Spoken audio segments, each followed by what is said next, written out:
Agora começou a gravar, então, gente, sejam muito bem-vindos. Nossa primeira aula efetiva, assim, com matéria mesmo de geometria analítica e álgebra linear. Na primeira semana passada, vocês tiveram no primeiro dia de aula, e na quarta-feira vocês tiveram atividades de recepção, então a gente não fez aula. Também estava meio confusa a história de acesso aos grupos aqui do Teams para mim. Tá, ainda não tinha sido incluso na hora da nossa aula, ainda não tinha acesso a esse grupo, então eu achei melhor até a gente não forçar a barra, não tentar fazer uma aula sem que a gente tivesse acesso pelo canal oficial. E na quinta-feira, então, a gente já fez uma aula de apresentação. Eu falei um pouquinho sobre mim, falei um pouquinho sobre a disciplina, como que a gente está pensando, como é que eu estou pensando em trabalhar essa disciplina ao longo do semestre. E eu prometi, então, que para essa aula dessa semana a gente já começaria já com bastante conteúdo, e é um pouco essa a ideia. Eu não sei exatamente até onde eu vou conseguir chegar na aula de hoje, mas o meu objetivo da aula de hoje é mostrar um pouquinho para vocês como que as visões diferentes do que a gente tem de geometria analítica e de álgebra linear, como que essas duas visões diferentes tratam uma unidade básica, um elemento básico que vocês vão precisar conhecer ao longo de todo esse semestre, dominar como lidar com eles, que são os vetores. Tá? Então eu vou começar primeiro com uma apresentação breve assim, do que seria a ideia do campo de estudo da geometria analítica, e já vou passar, então, introduzir a partir dessa ideia geral do campo de estudo, mostrar como que essa geometria analítica enxerga os vetores. Tá? A gente vai chegar até um determinado ponto com essa abordagem de vetores, e em seguida a gente vai interromper essa apresentação inicial sobre vetores. Eu vou dizer assim, chegamos até aqui. Se a gente pensar em vetores de uma forma um pouquinho diferente, um conceito de vetores um pouquinho distinto desse que a gente estava vendo até agora, a gente pode expandir isso para incluir outras coisas diferentes. E eu vou mostrar que, chegando a partir desse mesmo ponto, a gente consegue fazer outras coisas diferentes, aí sim mais no enfoque de álgebra linear. Tá? Então, por que eu comecei a gravar com a câmera aberta e ainda não compartilhando minha tela? Para explicar para vocês. Então, geralmente vocês vão ter uma aula, pelo menos nesse período que a gente está 100% remoto, tá? Não sei nem se cheguei a comentar com vocês na semana passada, existe a possibilidade de eu começar a gravar algumas aulas no próprio campus. Tá? Provavelmente, quando eu estiver no próprio campus, a internet de lá não é confiável que chega para que a gente faça aulas e a transmissão ao vivo. Eu avisarei vocês quando não for aula ao vivo. Mas sempre que a gente tiver aula ao vivo e eu aqui fazendo aula daqui da minha casa, vocês terão uma cara geral da aula, que é mais ou menos essa que eu vou mostrar para vocês agora. Então, eu tenho o computador que está filmando, então vocês sempre vão ter a minha telinha ali embaixo, eu gesticulando, comentando com vocês. Mas, além disso, vocês terão a minha tela do tablet. Eu vou ficar rabiscando no tablet como se eu tivesse o quadro aqui atrás. Tá? Se eu fosse rabiscar aqui no quadro aqui atrás, às vezes fica meio difícil da gente ter um bom enquadramento, um bom contraste, tá? Então, o que eu faço, eu rabisco no tablet e vocês têm acesso, então, a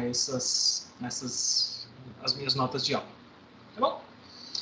Então, a única coisa que eu vou fazer aqui é fechar. Por que eu faço em duas telas? Porque eu consigo, então, na tela do computador, que aqui é um pouquinho maior, eu consigo acompanhar o que vocês forem botando de dúvidas no chat, tá? Lembre-se, não hesitem em me interromper, em levantar a mão, em pedir palavra, tá?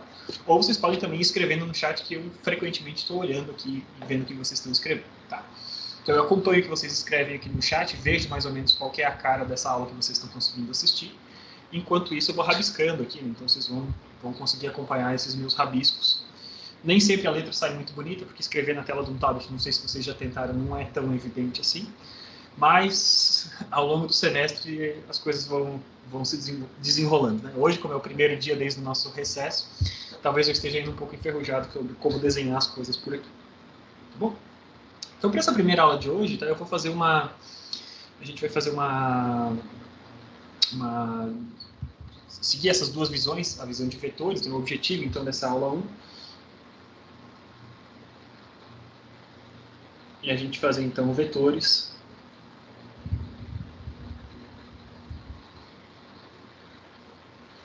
sob a ótica da geometria analítica.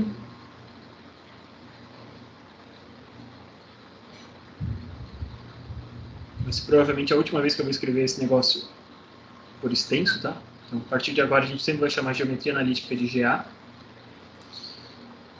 E sob a ótica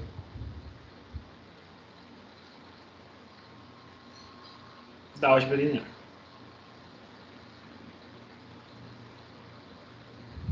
Para a gente não perder tempo, também eu geralmente não escreverei álgebra linear, Se eu precisar me referir a isso, eu vou botar algelia. Bom, fica tranquilo de vocês acompanharem, né? Então, lembrando, o nome da disciplina de vocês inclui esses dois campos de estudos que muitas vezes são separados nos currículos todos, tá? Então, vamos deixar aqui que esse é o nosso objetivo da aula, a gente tratar, então, sobre vetores nessas duas óticas, na ótica de geometria analítica e de álgebra linear. Se a gente conseguir fazer tudo isso hoje, beleza, se não, se sobrar um pedacinho, a gente conclui na aula de amanhã, mas provavelmente a aula de amanhã já será dedicada principalmente a outros assuntos, tá? Então, vamos começar falando sobre a ótica de geometria analítica, tá? E pelo menos para a aula de hoje, a parte de geometria analítica. Ó, eu descumprindo a minha promessa aqui, né? A parte de geometria analítica, GA, agora sim. Eu estou te lendo de um livro que é... esqueci...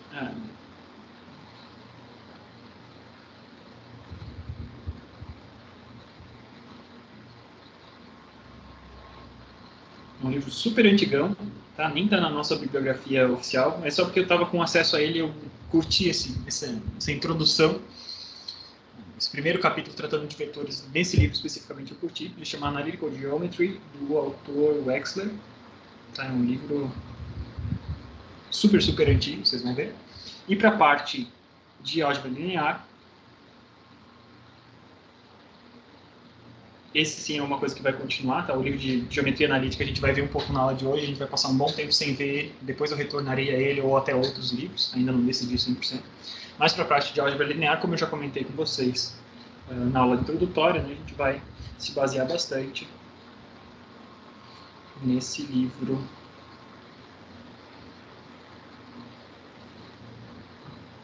aqui, Introdução à Álgebra Linear.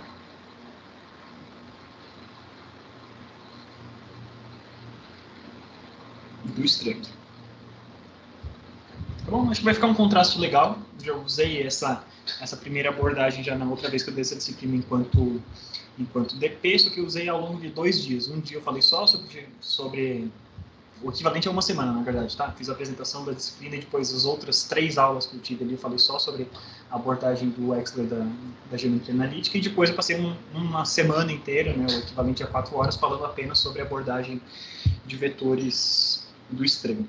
Então, claro que eu não estou querendo dizer que eu vou fazer tudo isso em 2 aulas de hoje, mas eu vou escolher aí uns highlights desse negócio, né, os pontos altos dessas 2 abordagens e a gente vai tratar disso agora. Então, como é a nossa primeira aula, é interessante a gente pensar um pouquinho o que a gente está entendendo como geometria analítica. Tá? Então, o campo da geometria, na verdade, é um campo clássico. Tá? Geometria é uma coisa que era um campo de estudo super prestigiado desde a Grécia Antiga. Então, estamos falando quando? Estamos falando de coisas que têm uns 4.000 anos de conhecimento já. Vocês todos já ouviram falar de Pitágoras, de vários outros matemáticos gregos, tá? Só que na Grécia Antiga... Alguém abriu o microfone? Quer perguntar alguma coisa? Sai falando, tá, gente? Se eu não ver vocês. Então, assim, na Grécia Antiga, então, esse tema de geometria, ele foi abordado muito, mas sem uma associação com lados de cálculos matemáticos tão detalhados. Eu explico o que eu quero dizer, né? O que já se conhecia desde a Grécia Antiga? Vou pegar pequenos exemplos, tá? Exemplos super simples. Então, se a gente pega um triângulo retângulo, o triângulo retângulo foi um tema de estudo de Pitágoras, né? Vocês já conhecem a lei de Pitágoras, o teorema de Pitágoras, desculpe, e as relações trigonométricas, eles vêm lá desde a Grécia Antiga. Então, se a gente tem um dos ângulos é um ângulo reto, os gregos já sabiam que, tendo a partir de uma medição desse ângulo alfa, né, definiram-se funções trigonométricas, por exemplo, como o seno de alfa, sendo a altura composta dividida pela hipotenusa,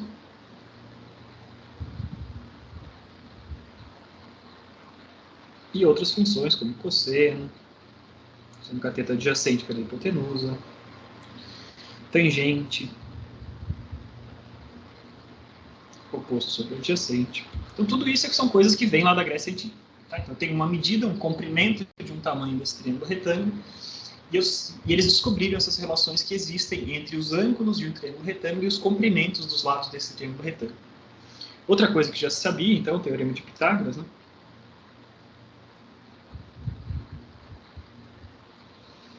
Pitágoras também sabia que existia uma relação num triângulo retângulo entre os tamanhos dos lados desse triângulo. Então, a hipotenusa ao quadrado é igual à soma dos quadrados dos catetos.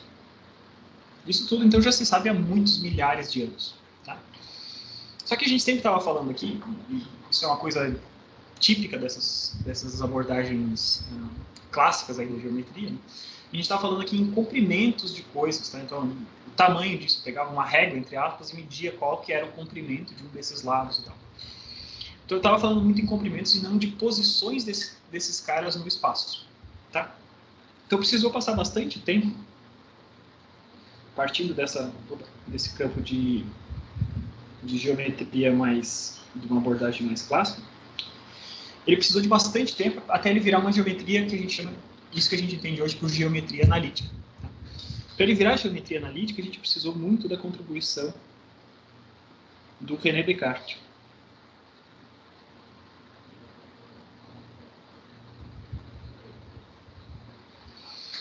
Então, um matemático, geômetra, um iluminista, né, um cientista ali da época do iluminismo, que teve contribuições super importantes para a filosofia também, mas para a matemática especificamente, né, tudo que a gente entende como cartesiano vem de René Descartes. Então, cartesiano faz referência ao nome de René Descartes. Ele pega o finalzinho do Cart e põe o iano ali no fim. E o que foi a grande ideia, o grande conceito ali do René Descartes, que é a novidade, entre aspas, né? Ele pensar em descrever posições das coisas num espaço, num determinado espaço, a partir de um sistema de eixos ortogonais entre eles. Tá? Então, o René Descartes, basicamente, ele falou, estou trabalhando num plano. Né? Então, naquele quadro ali, tudo que eu desenhar naquele quadro, eu posso querer saber e eu posso precisar caracterizar a posição de cada uma dessas coisas utilizando um sistema de coordenadas, um sistema de eixos. Eu escolho um determinado ponto daquele quadro para ser a minha referência, ponto 0, 0, 0, e a partir desse ponto eu defino uma direção que é um dos eixos verticais, outra direção que é o eixo horizontal, e todos os pontos daquele quadro eles podem ser descritos de uma maneira única a partir da sua distância até a referência segundo esses eixos. Tá? Então, quando a gente está num plano,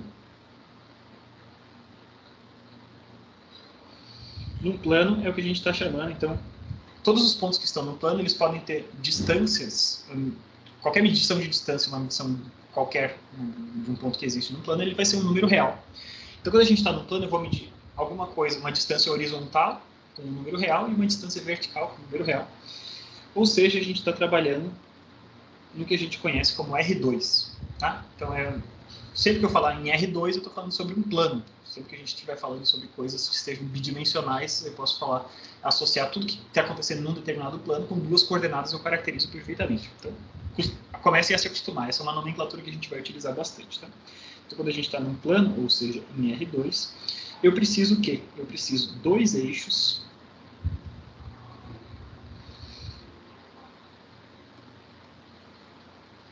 coordenados para a caracterização desse sistema.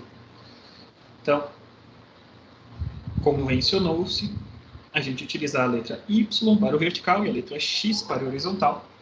E esses eixos, então, o cruzamento desses eixos é um ponto bem especial. Deixa eu até mudar a cor da minha canetinha aqui, tá? Então, esse pontinho aqui é o ponto O da origem e ele está associado, então, a uma distância 0, 0.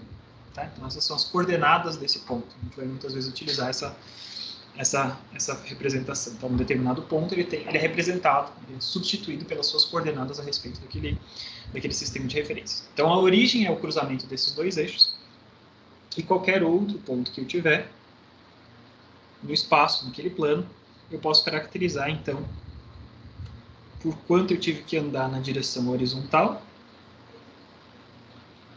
e quanto que eu tive que andar na direção vertical. Então, esse é o ponto P. Então, um ponto P qualquer, ele é caracterizado, então, por quanto eu andei na direção de X, então, o quanto eu caminhei em Px e o quanto eu caminhei em Py. Tá? Então isso parece uma coisa super, quase boba, né? Quase trivial, as coisas que estão sendo descritas até aqui. Mas isso é uma coisa interessante porque ele nos permite, aquele triângulo que existia, né, o triângulo lá dos gregos, que existia por si só, né, tinha comprimentos e tudo, mas ele não estava situado num determinado lugar. A partir de determinado momento, a gente consegue, então, pegar aquele triângulo e colocar em um determinado plano. Então, imagina que eu tenho um triângulo, que é uma figura plana, uma figura geométrica plana, e esse triângulo agora, então, ele está situado em um lugar do espaço. Tá bom? Então, esse triângulozinho agora, ele tem posições no espaço. Cada um dos pontos, cada um dos vértices desse triângulo, ele pode ter...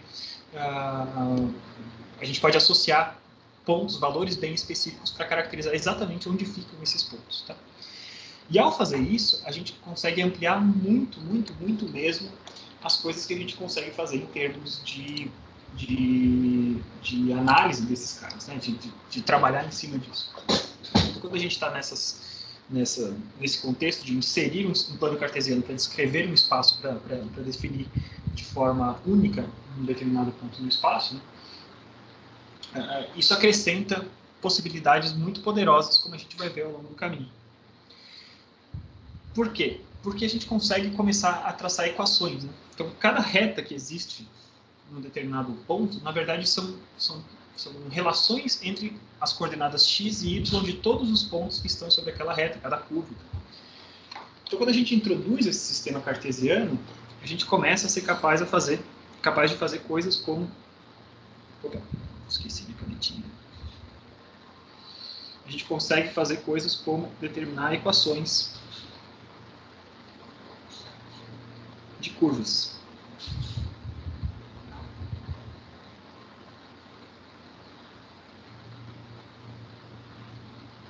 E essas equações de curvas serão o quê? Serão relações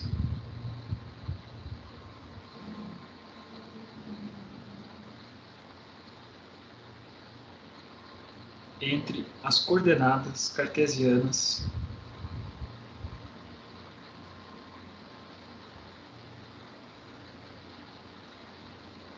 dos pontos de uma curva.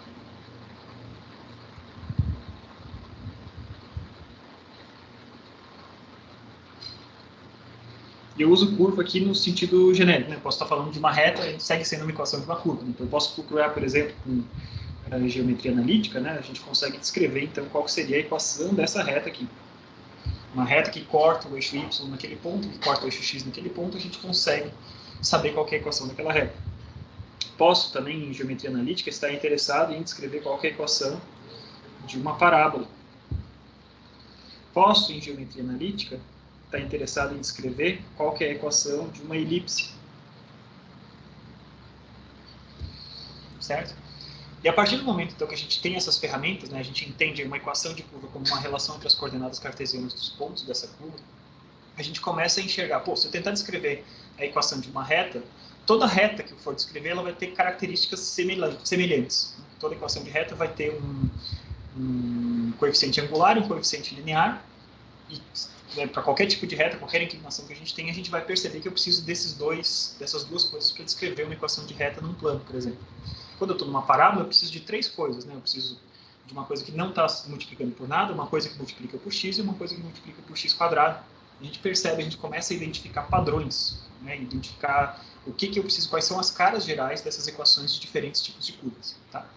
A gente vai ver mais para frente ao longo dessa disciplina, a gente vai voltar, depois de a gente fazer todo um caminho bem longo de álgebra linear, a gente vai voltar para a geometria analítica e a gente vai ver especificamente equações de determinadas curvas diferentes. Tá? Mas eu só queria, nessa primeira aula, mostrar para vocês por que a introdução desse sistema de coordenadas cartesianas, que é uma coisa que parece trivial hoje em dia, como já foi inventado para a gente, parece trivial.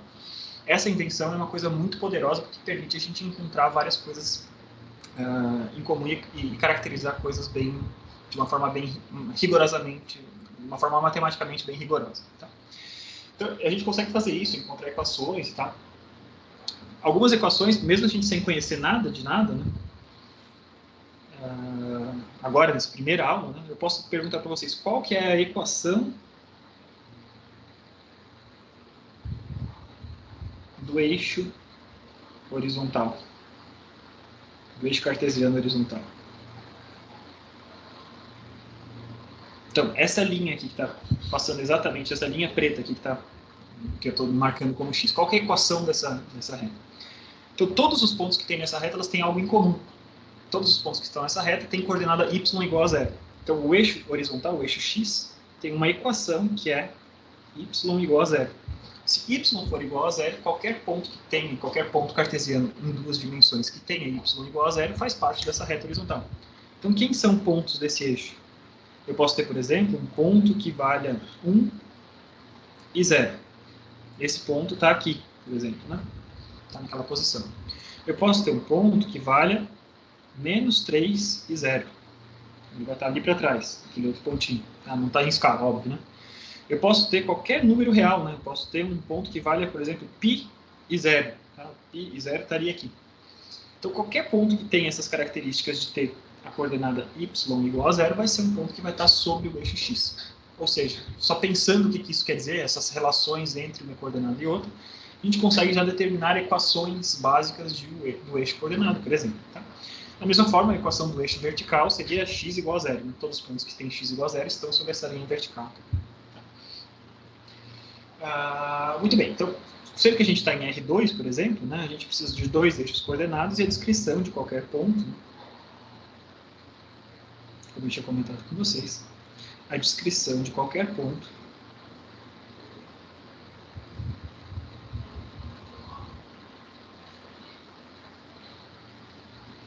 é única. A gente vai ver isso mais para frente, porque isso é importante. Tá?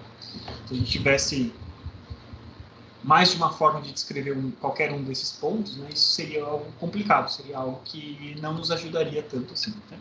Então, a descrição de qualquer ponto é única e contém duas coordenadas.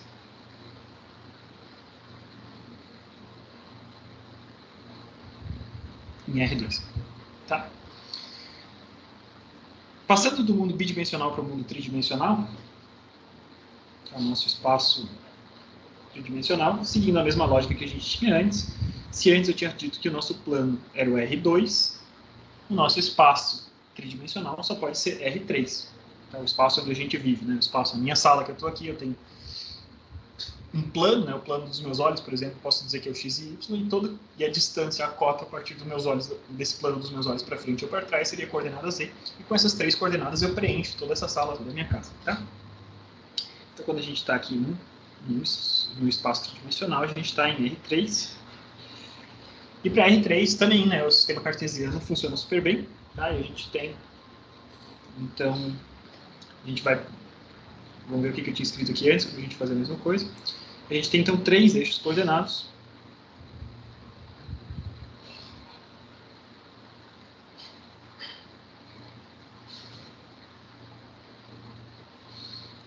E com três eixos coordenados, a gente consegue descrever a posição de qualquer ponto do espaço a partir de quanto a gente caminhou segundo cada um desses eixos. Tá?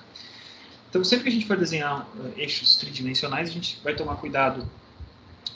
Eu não vou tanto ter tempo para explicar isso agora, mas a gente vai tomar cuidado com a regra da mão direita, basicamente. Vocês devem se lembrar isso do ensino médio, devem ter visto já em alguma disciplina da engenharia. Então. Mas, basicamente, a gente tem, então, os eixos x e y.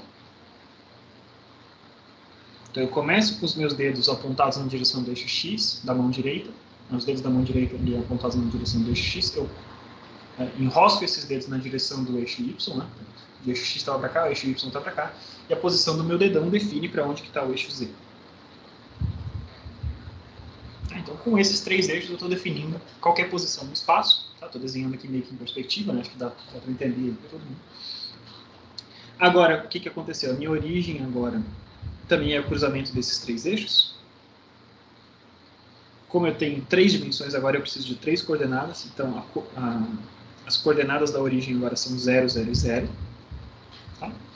E qualquer ponto que eu tenho no espaço, vamos dizer que eu tenho um ponto que esteja aqui. Esse ponto que está aqui no espaço, ele vai ser definido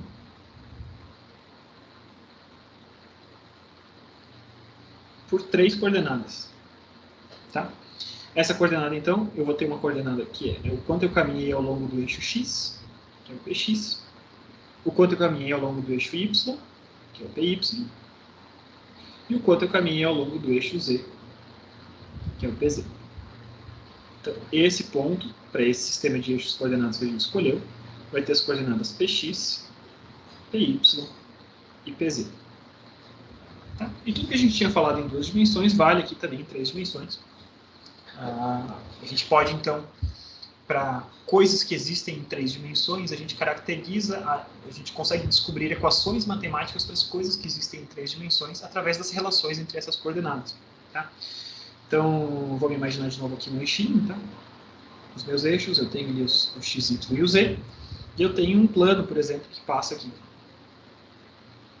Esse plano corta cada um desses eixos nessas posições, tá? E o meu plano, então, tá aqui. Um plano como esse, a gente vai conseguir achar, então, uma equação de plano.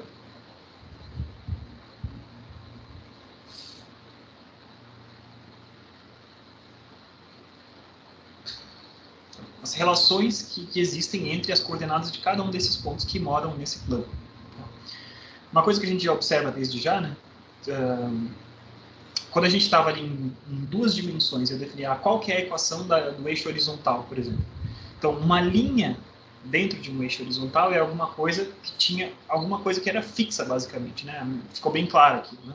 Quando eu peguei o meu eixo horizontal, a minha coordenada y estava definida para aquele eixo horizontal paralelo ao eixo x, portanto, o y era igual a zero e a única coisa que variava era a posição de x ao longo desse cara. Então, uma linha sobre um espaço bidimensional é uma restrição desse espaço. No lugar de eu ter 2 variáveis que são independentes, na verdade a gente só tem uma coisa que é independente. Mesmo que essa reta não tivesse paralelo ao eixo x, na hora que eu tenho uma reta que tem uma inclinação, na hora que a gente procura a reta, a gente vê diretamente se eu tenho um determinado ponto de x e eu estou sobre uma reta, o ponto de y está perfeitamente determinado pela equação dessa reta. Tá? Pensando agora em planos, né, o que está acontecendo aqui num espaço tridimensional, quando eu estou num plano, eu tenho liberdade para caminhar nesse plano, mas eu sempre tenho liberdade para caminhar para determinar 2 coisas. Né? Então, eu posso determinar um valor de x e um valor de y, beleza? Mas, se eu sei que eu estou sobre um plano e x e y estão definidos por mim, eu escolhi quanto é que eles valem, z tem que valer um determinado valor para a gente garantir que a gente está sobre o plano. Tá? Então, um plano é uma figura bidimensional, é um espaço bidimensional dentro desse contexto R3 tridimensional. Tá? Só para a gente começar a refletir nessas coisas, o que são restrições de espaço. Né? Eu estou dentro de algo tridimensional, mas eu tenho um plano que é alguma coisa que é bidimensional. Tá? Então, minhas equações de plano, eu consigo achar outras coisas também. Tá? Não vou desenhar aqui agora, porque a gente não perder o foco, né? A gente pode ter equações de superfícies no geral. Superfícies não necessariamente superfícies planas. Da mesma forma como eu tinha, por exemplo, uma parábola em 2 dimensões, que eu desenhei ali, não era uma linha reta e tal. Em 3 dimensões, não necessariamente as superfícies são todas planas. Eu posso ter cones, eu posso ter, né, uma rotação de uma parábola, um copinho, uma seção transversal em forma de parábola, eu posso ter diversas coisas diferentes. Então, mas a ideia de uma equação de uma superfície ou de um plano é sempre a gente determinar as restrições que existem entre coordenadas cartesianas para que a gente mantenha-se sobre essa superfície. Tá? Janson, diga. Professor, o senhor comentou, boa tarde, né? O senhor comentou que o plano ele é unidirecional ou bidimensional, perdão? Ele é bidimensional. Um plano é bidimensional. O que eu estou querendo mostrar para vocês é que o plano é uma coisa que é bidimensional, que mora dentro do nosso espaço tridimensional. Tá? Ok, obrigado. Beleza? Não. Então, a introdução desses eixos cartesianos permite que a gente encontre essas coisas como um todo. Então, tudo, voltando ali para o nosso aspecto histórico, né? Tudo que os gregos tinham feito ali anteriormente, até agora, até quando chegou Descartes, né? A grande contribuição de Descartes foi botar essas coisas que tinham simplesmente comprimentos e botar esses negócios em posições específicas do espaço. E a partir do momento que eles estão em posições específicas do espaço, a gente consegue inserir matemática ali dentro, álgebra, né? Relações entre as coisas, equações. A gente começa a fazer brotar equações para descrever todas as posições e todos os pontos de alguma coisa. Então, o que eu estou fazendo? Eu estou pegando algo que era geometria, simplesmente, uma figura geométrica, e estou descrevendo essa geometria, estou analisando qual é a situação, qual é a relação entre esses pontos. Então, por isso, geometria analítica. Tá? Acho que fica esse contexto inicial, demoramos um pouquinho para chegar até aqui, mas falando durante uma meia horinha aí, ficou meio claro porque que a gente chama essa parte de estudo, essa área de estudos de geometria analítica, dentro desse contexto geral. Tá? Então, assim, no próprio livro do Wechsler, né, ele propõe uns pequenos exercícios para a gente começar a desenvolver uma maior naturalidade, uma maior desenvoltura com coisas cartesianas, tá? Com os eixos cartesianos. Tá? Então, eu vou pegar só alguns deles, não vou fazer todos que a gente tinha, mas uma coisa que é interessante a gente já conseguir desde o começo praticar é a gente pegar, então, alguns pontos, por exemplo, eu dou coordenadas do ponto e vocês desenham um plano cartesiano e localizam onde é que estão esses pontos, tá? Então, vamos localizar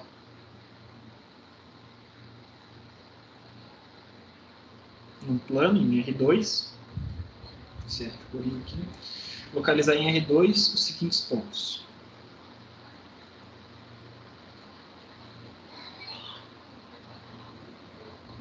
A gente vai localizar os pontos. E lembre-se sempre da forma que eu usei para apresentar, tá? Então, a primeira coordenada é a coordenada x, a segunda coordenada é a coordenada y. Então, localiza aí os pontos. Desenhem vocês, tá? Um eixo x e y e vão localizando esses pontos. O ponto 3, 0, o ponto 0, 2, o ponto menos 3 e menos 2, o ponto menos 2 e 3. Tá. Então, aí, façam aí no caderno de vocês. Eu vou responder, entre aspas, aqui do lado logo em seguida, tá? Mas é só para vocês tirarem um pouco a ferrugem, né? Desenha, começa a localizar esses pontos, começa a enxergar essas coisas.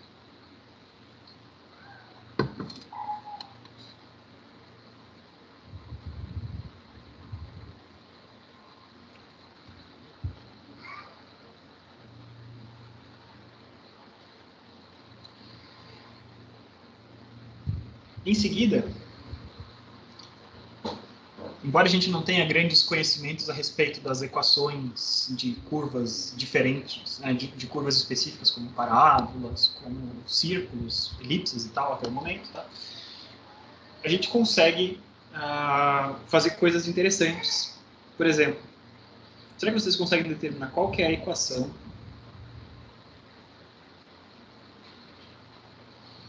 da reta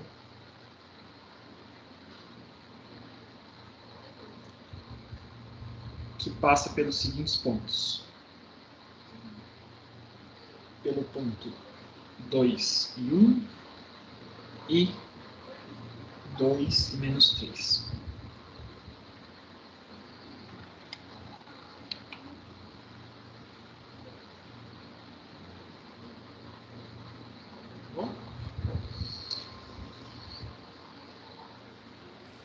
É aquele ioiô michoxô, né? Pode se lembrar dessa forma, assim, Daniel. Tranquilo.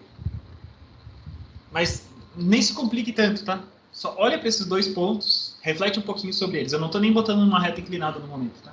Você olha para esses dois pontos, eles têm algo em comum. Então você já vai conseguir saber qual que é a equação dessa reta. Tá? Mas desenha essa reta, escreve qual é a equação e identifica no plano qual que é essa reta.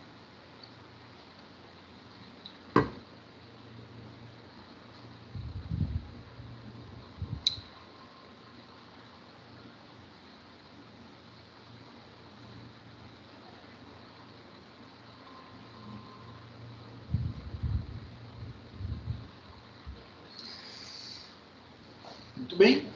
Então, só para a gente não listar muitos exercícios sem eu botar nenhuma resposta por enquanto, né? Então, primeiro exercício, né? Desenha um eixo x e y.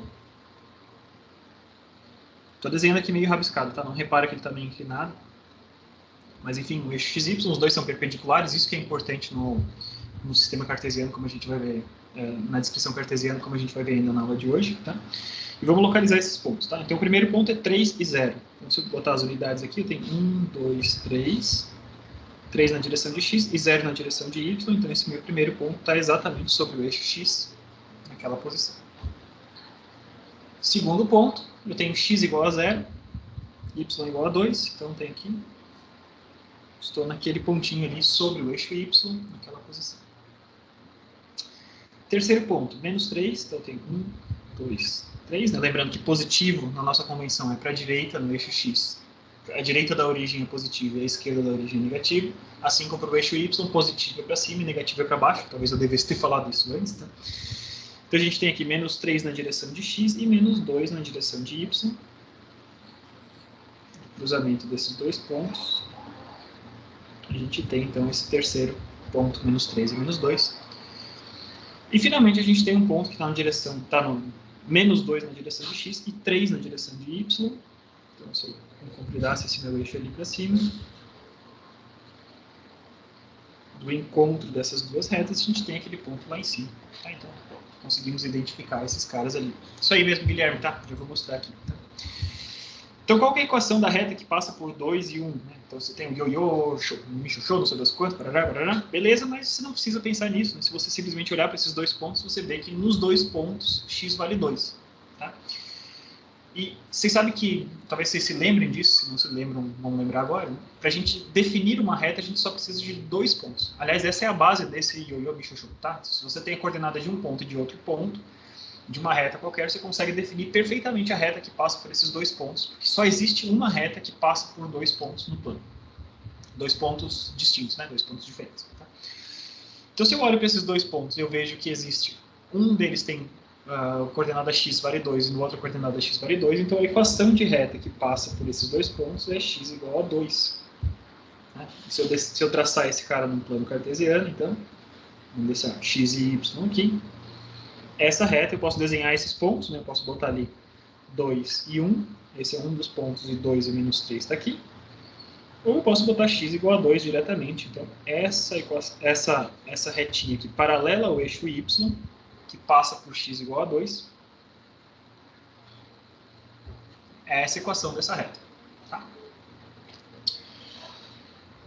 Pulando adiante, né? Pensando um pouquinho naquelas restrições de espaço que a gente tinha, né? Então ele nos pergunta, né, como é que eu posso caracterizar o plano XY em R3? Tá, então eu tenho o plano XY, nosso plano normal XY, só que eu quero saber qual que é a equação desse plano completo de XY dentro de um espaço tridimensional. Então a equação de XY em R3, é o que ele está querendo saber. Então, vamos desenhar aqui meus 3 eixos, x, y e z. X está aqui, y está aqui, z está ali. E o plano xy é esse carinha que está aqui embaixo, né? O plano que está aqui. Em R3, qual que é a equação desse camarada aqui? Todo mundo que está sobre esse plano tem alguma coisa em comum. Eles têm z igual a 0. Tá? Então, o plano xy em R3 é o quê? Esse plano é um plano que tem qualquer valor de x, qualquer valor de y e 0. Essa é a forma da gente caracterizar. Da mesma forma, a gente pode caracterizar qualquer outro plano. Tá? O plano xz, o que seria o plano xz? É um plano que tem qualquer valor de x, 0 na direção de y e qualquer valor de z. Eu poderia caracterizar o yz também, poderia fazer qualquer plano, né? Um plano, por exemplo, que passasse por pelos seguintes pontos, por todos os pontos que tivessem coordenada z igual a 2. Né? Então vamos pensar aqui. Um plano que passa pelos seguintes pontos. E para um plano a gente precisa ter 3 pontos distintos, tá? Então numa reta a gente precisava de 2. Para eu ter um plano eu preciso caracterizar 3 pontos diferentes, tá? Então se ele passa pelos pontos 3, 1 e 2... menos 1, 2 e 2 e 0, 0 e 2, por exemplo. Esse plano, eu vou desenhar ele com uma outra cor aqui, tá? Só para não ficar muito sobrecarregado o desenho, vamos desenhar ele em azul. Então, todos eles, vocês observam que o que está caracterizando esse plano é o plano onde z é igual a 2, ou seja, quando z é igual a 2, a gente tem então esse planinho aqui. É um plano claramente paralelo ao plano XY, paralelo ao plano XY, mas deslocado para cima. É uma translação desse plano XY para cima. Certo? Então é esse esse planinho z igual a 2, ele passa mais ou menos por esse ponto, tá? O que mais que a gente tem?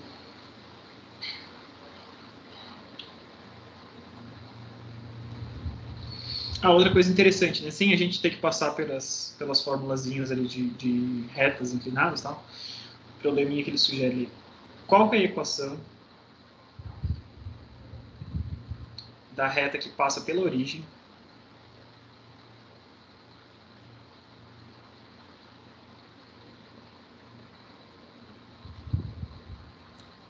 e por 1 e 1? Então, eu poderia utilizar ali a formulazinha que vocês conhecem, acho que foi o Daniel que falou, né? De determinar qual que é a equação desses caras. Mas, basicamente, a gente olha para os dois pontos, né? A origem tem que coordenadas? A origem tem coordenadas 0 e 0. Ela passa por 0 e 0 e passa por 1 e 1. Então, por indução, né? Própria dedução matemática, a gente pode dizer que ele vai passar por qualquer ponto que tenha coordenadas iguais. Né? Não vamos nem botar x, né? Vamos botar aqui c e c. Sempre que as duas coordenadas forem iguais, essa reta vai passar por esses pontos. Né? Então, sim, isso mesmo, Arthur. A equação desse cara é y igual a x. Tá? E num plano, a equação y igual a x passa pela origem, passa por 1 e 1. Na hora que a gente desenha essa reta, essa aqui vai ser a nossa reta que passa por esses pontos. Tá?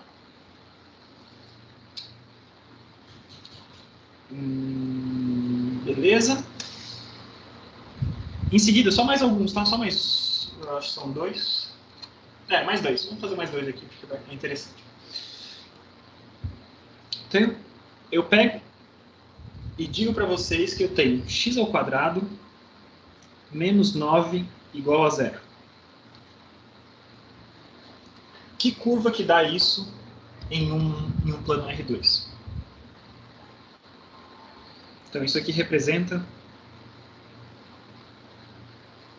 que curva em R2? E cuidado com as respostas. A gente tem costume, né? X ao quadrado, pá, isso aí é uma parábola. Pô, Arthur, falei que cuidado com a resposta. X ao quadrado menos 9 igual a 0 é uma parábola? Olha só, vamos pegar... uma reta que passa por Já vou mostrar para vocês o que é. Na verdade, olha só. Percebe que não está envolvendo y? Não tem y envolvido aqui ainda, né? Então, ele não tem uma vinculação entre y e x. Na verdade, isso está me dizendo alguma coisa a respeito apenas de x. Tá? Então, se eu pegar e fizer uma manipulação algébrica qualquer nesse cara, né, eu vou descobrir então que x ao quadrado é igual a 9 e eu descubro então que x vai ser igual a mais ou menos 3. Então, x ao quadrado menos 9 igual a 0 em R2, ela é o seguinte.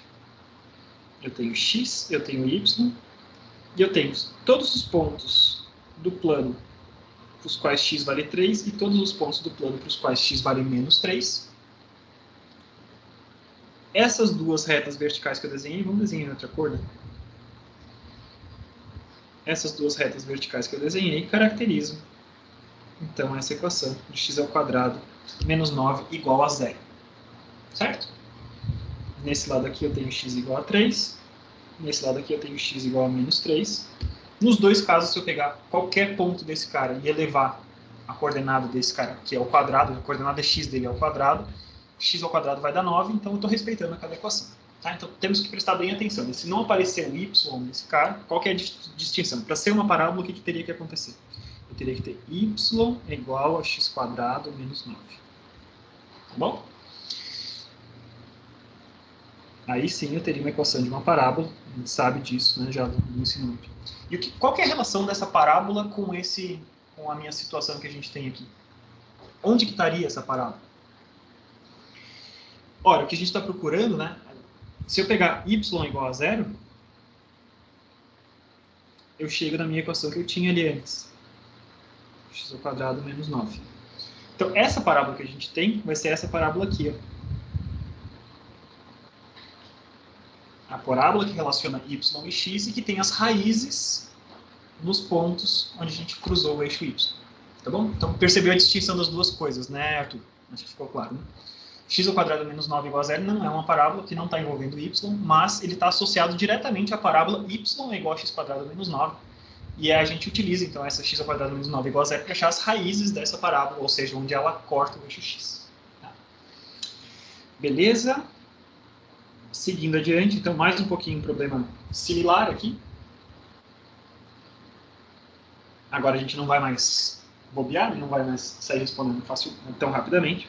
Se eu tenho x ao quadrado mais y ao quadrado menos 9 igual a zero,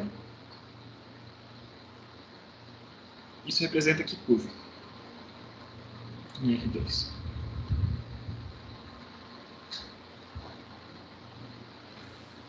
Professor?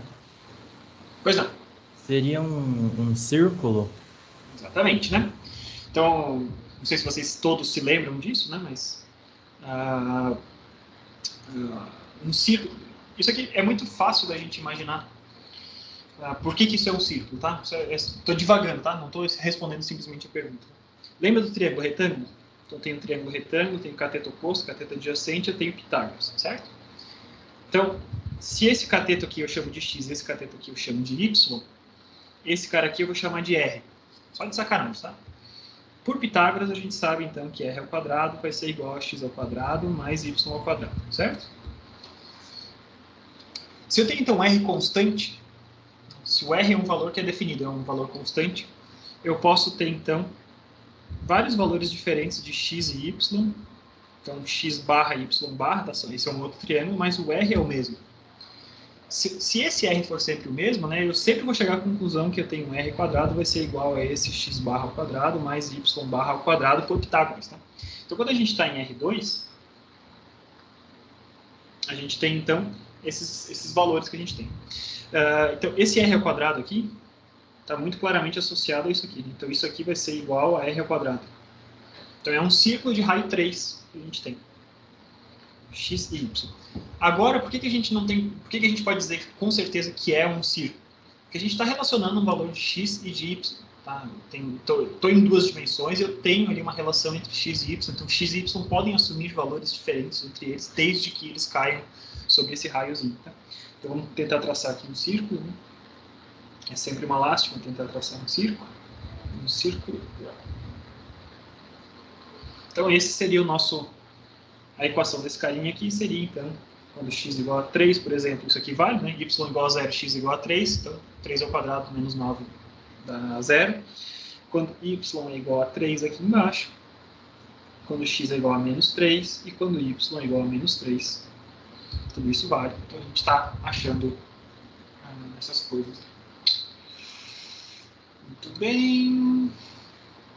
E agora o que acontece, então, quando eu pego essa mesma equação, x ao quadrado mais y ao quadrado menos 9 igual a 0.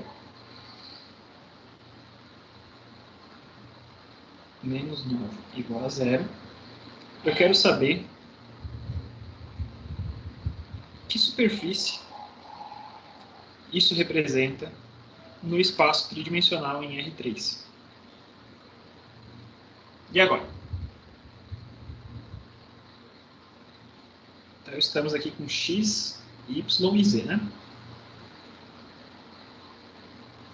Enquanto eu estava em x e y, estava tranquilo, é um círculozinho, né? Então, eu desenhei aqui um círculozinho em x e y, tá?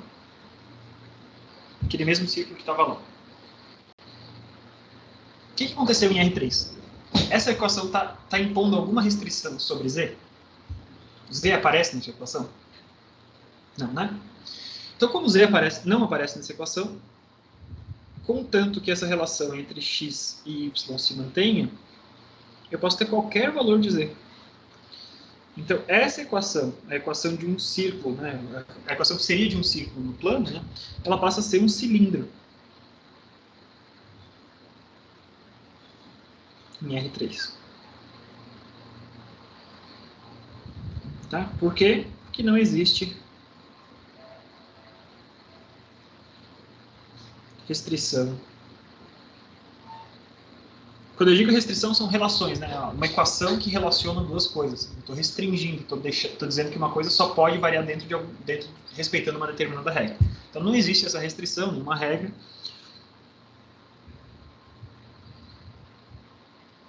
para a coordenada z. Então ela pode assumir qualquer valor, então pega esse círculozinho e projeta ele para cima e para baixo infinitamente, né? Isso é um cilindro infinito em R3, como eu tenho isso. Tá? Então, com esses exercícios, esses exercícios mentais que a gente está fazendo, talvez a gente ganhe um pouquinho mais de destreza e mais habilidade em pensar no que representam esses pontos nessa descrição cartesiana do espaço. Tá bom? Muito bem. Então, isso seria mais uma introdução ao que seria a geometria analítica, o campo de estudo da geometria analítica. A gente vai voltar a isso bem mais para frente no semestre. Tá? A gente vai percorrer primeiro um longo caminho de álgebra linear, porque eu julgo que é mais importante, eu comentei isso na aula introdutória, que é mais importante a gente dominar as ferramentas próprias da álgebra linear, mais até do que a gente ter essa noção, essa dimensão e a visualização completa de todas essas coisas. Não que não seja útil a gente ter essas coisas de geometria analítica, eu acho super útil, eu gosto, né? Vocês estão vendo que eu curto desenhar essas coisinhas e tal, e representar isso, mas eu acho que para a vida de vocês enquanto engenheiros vai ser mais útil vocês serem bons usuários e dominarem melhor as ferramentas de geometria, de álgebra linear. Só que na aula de hoje a gente ainda vai começar com essa mesma visão de geometria analítica, né? Então, estou falando de um plano cartesiano. O meu espaço é descrito, qualquer espaço que eu tenho está descrito por eixos cartesianos, eixos coordenados, eixos que são perpendiculares entre eles. Né? Dentro desse contexto, né, a gente vai tentar definir o que a gente pode enxergar como vetores. Tá? Então a gente vai começar a descrever vetores a partir desse contexto geral.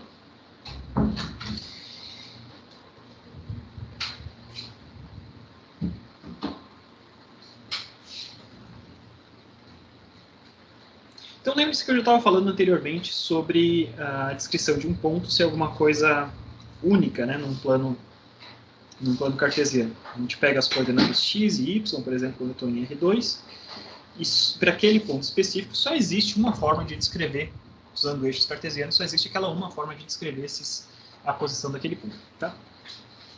Agora imagine então que eu peguei aquele ponto específico, vamos desenhar como está em R2, tá? Depois a gente expande para R3. Então eu tenho aqui o meu eixo x, o meu eixo y, eu tenho um determinado ponto aqui. Esse ponto tem aquelas coordenadas, ponto Pzinho, tá? Tinha a minha coordenada que eu chamei de Px, e a minha coordenada que eu chamei de Py. Esse ponto, então, Px, Py. Tá.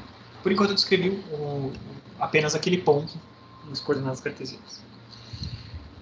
Para qualquer ponto que eu tenha numa descrição cartesiana, eu posso imaginar que exista um segmento de reta orientado, tá? Então, uma flechinha, uma seta, que liga a origem até aquele ponto.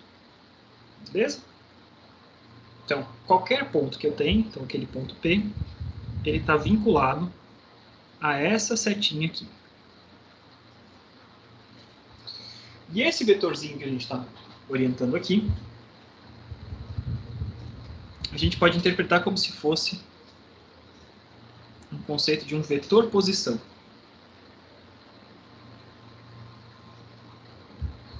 Então o que a gente estava falando antes era descrever matematicamente qual é o ponto que está em determinado lugar do espaço. Show, maravilha, isso funciona.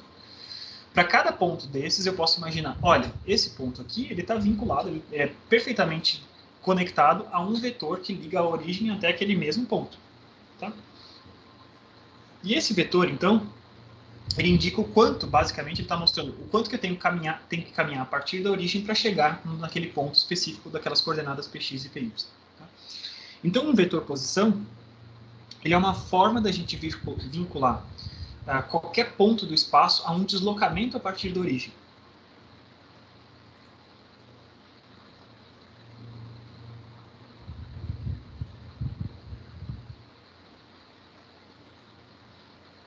Tá? Então, qualquer ponto do espaço é ligado a um deslocamento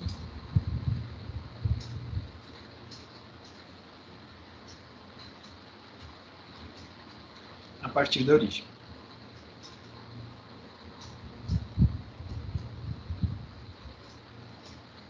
E o vetor posição descreve, então, qual é esse deslocamento.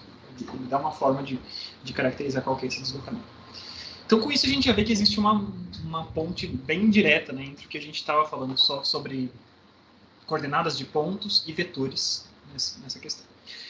Mas na hora que eu estou falando de vetores, então eu tenho que pensar o que me caracteriza os vetores dentro desse contexto. Tá?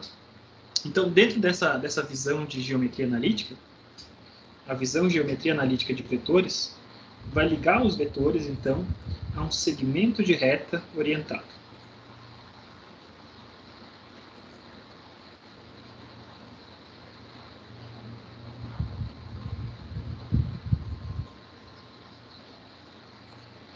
Por que segmento? Uma reta, por definição, é uma coisa infinita, né? Então, ele variaria, ele passaria para o outro lado da origem, como vocês estão vendo aí, e iria infinitamente. Tá? É um segmento de reta, porque é uma parte dessa reta, um pedacinho dessa reta, e é orientado porque ela tem claramente um ponto de início e um ponto de fim, um ponto de origem e um ponto de destino. No caso do vetor posição, o ponto de origem é a origem do meu sistema e o ponto de destino é aquele ponto final, o ponto que a gente gostaria de descrever nesse caso. Tá? Então, quando eu tenho um segmento de reta orientado, ele tem uma série de características. Tá? E vocês vão se lembrar de várias delas. Tá? A gente está falando, então, de características. Para caracterizar um segmento de reta orientado, eu preciso de algumas informações. As características de um vetor, então, primeira característica do vetor é o que se chama de magnitude ou módulo do vetor.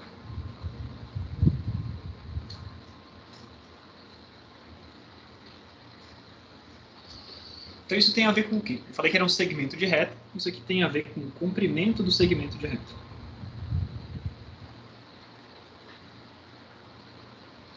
Se eu estiver pensando ainda naquele vetor posição, né, pensando em vincular sempre a origem do meu sistema e um ponto final, eu estou falando basicamente da distância mínima que você tem até a origem. Tá? A magnitude ou módulo é esse cara aqui.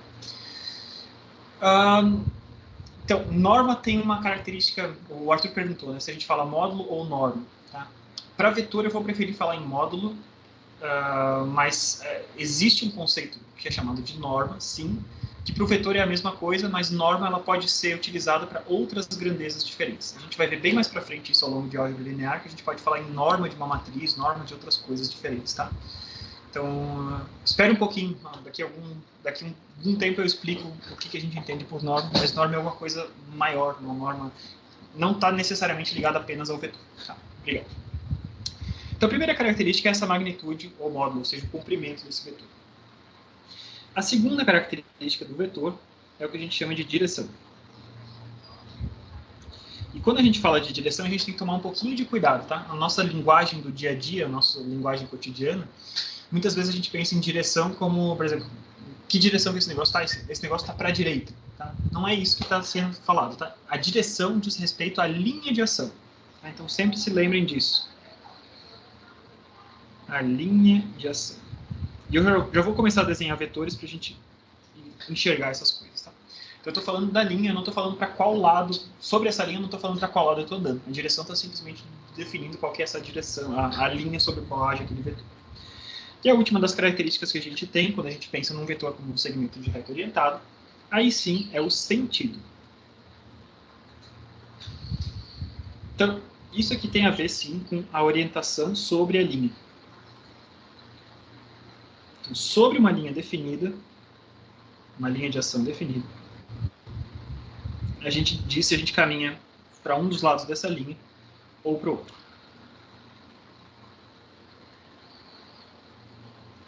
Então, quando para a gente um vetor é isso, é um segmento de reta orientado, a gente precisa dessas coisas todas para caracterizar esse vetor. Tá? Então vamos pensar aqui, eu tenho um vetorzinho V. Sempre a nossa representação do vetor V vai ser o seguinte, né? O vetor vai ter um começo e um final. O começo desse vetor, se eu me lembrar sempre, era bom a gente sempre botar uma barrinha assim, que é o início desse vetor, e o final é a setinha. Tá? Então, para esse vetorzinho, e a gente vai tentar denotar sempre tudo que é vetorial dessa forma. A gente vai utilizar uma letra e uma setinha em cima para identificar que esse cara é vetor. Quando você está em livros, tá? Muitas vezes os livros põem vetor, escolhem botar vetor como uma letra em negrito. É bem comum fazer isso. Como eu estou rabiscando aqui, é muito difícil eu ficar fazendo negrito e ficar rabiscando mais grossinho a letra, e por isso eu ponho essa seta em cima, tá? Então, para esse vetor aqui, a gente vai tentar enxergar o que é cada um deles, né? O que é a magnitude ou módulo? Então, a magnitude ou módulo é esse tamanho desse camarada aqui. Então, pega uma régua e meço a distância do começo até o final desse vetor.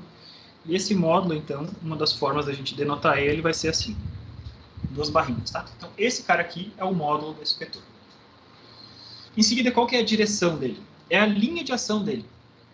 Então, a linha de ação é uma coisa... Sempre que a gente está falando de uma linha ou uma reta, é algo infinito, né?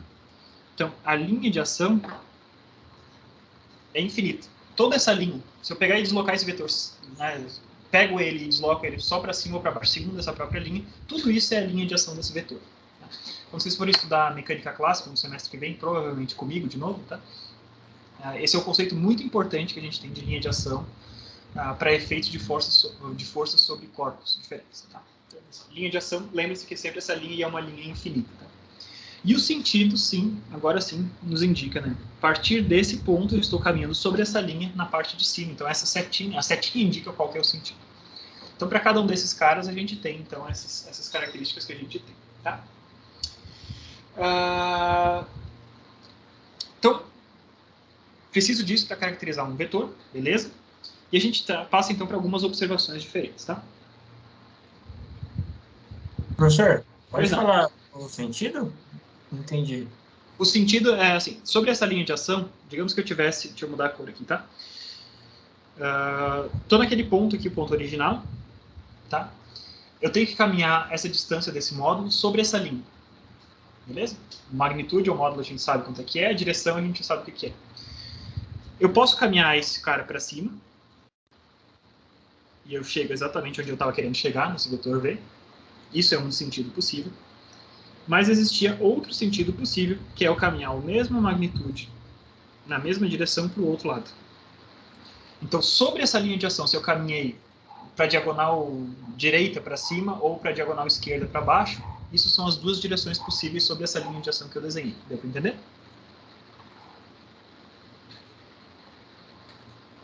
Tá, entendi. Tipo, tem duas direções, só que você não está definindo, né? Tipo, dois sentidos. Oi? Justamente. Tomem cuidado com a frase, tá? A direção é a linha, não são duas direções, são dois sentidos sobre a mesma direção. A direção é essa linha inclinada que vocês estão vendo aí. Sobre essa linha eu posso subir ou eu posso descer. Subir ou descer nessa linha são os dois sentidos possíveis. Ah, ok, beleza. Beleza? Então tá. Então só deixa eu apagar esse carinha aqui. Então, uma observação que a gente vai fazer, então, quando a gente tem... Alguém quer falar mais alguma coisa? Desculpa. Não? Então, se eu tenho dois vetores, tá? Imagina que eu tenho um outro vetor, Wzinho, tá? Então, um vetorzinho desse cara aqui. E esse Wzinho tem a seguinte característica. Então, um W tal que a linha de ação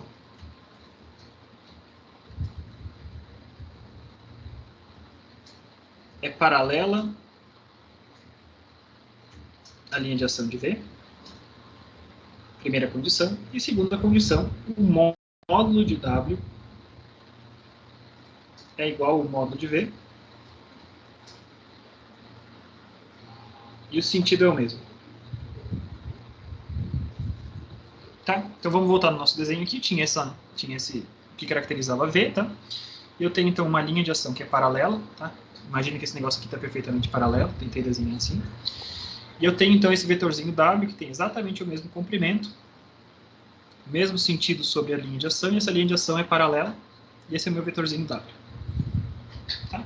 Dentro desse nosso contexto aqui de GA, a gente vai dizer que se essas condições forem respeitadas, se a linha de ação é paralela, se o módulo é o mesmo e se o sentido sobre essa linha de ação é o mesmo, a gente vai conseguir explicar, a gente vai conseguir descrever que esses dois vetores são um só. W vai ser igual a V. Tá? Em outras palavras, o que acontece? Sempre que eu peguei uma linha de ação, tem um vetorzinho que mora numa linha de ação. Qualquer vetor paralelo a ele é o mesmo vetor. A gente vai considerar dessa forma. Tá? Então, sempre que eu respeitar essas equações, linha de ação é paralela, mesmo módulo, mesmo sentido, são os vetores que a gente pode definir como sendo iguais. Outras observações que a gente tem. Então, essa foi uma primeira, tá? outra observação. Se eu tenho 2 pontos do meu espaço, então estou ali no espaço cartesiano, nem deveria estar desenhando ainda os eixos cartesianos, tá? Então finge que eu não desenhei os eixos cartesianos, vai, apaga aqui. Eu já vou introduzir os eixos cartesianos dentro desse cara. Tenho 2 pontos do espaço, tenho o ponto O e o ponto P. Tenho um vetor que liga o ponto O ao ponto P.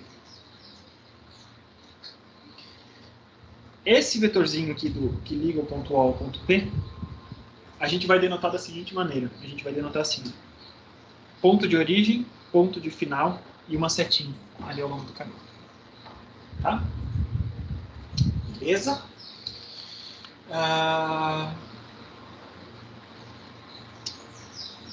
Isso vai ser útil mais para frente, tá? Quando a gente tiver um determinado 2 pontos definidos no espaço e eu preciso caminhar de um ponto até outro, o deslocamento de um ponto até outro a gente pode definir como o vetor que liga esses 2 pontos, e esse vetor vai ser, então, o ponto final menos o ponto inicial.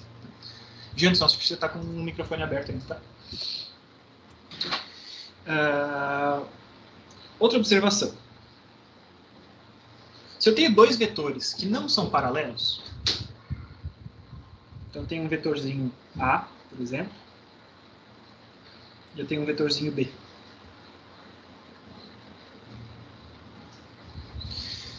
Se eles não são paralelos, então eles são vetores diferentes, tá? Por isso que eles estão recebendo nomes diferentes aqui, existe um ângulo entre eles, tá? Vamos chamar esse ângulo de ângulo θ. Esses vetores são os vetores que a gente vai chamar de vetores concorrentes.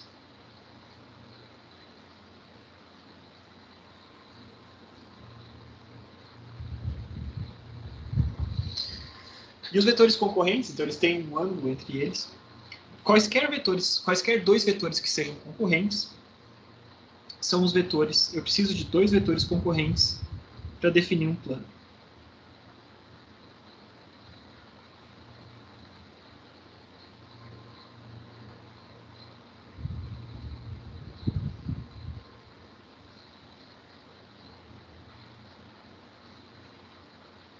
O que eu quero dizer com isso? Se eu tenho 2 vetores concorrentes, existe um único plano que passa por esses 2 vetores. Tá? E esse plano, especificamente, ele vai ser construído de uma forma muito importante. Né? E quem que é esse plano, então?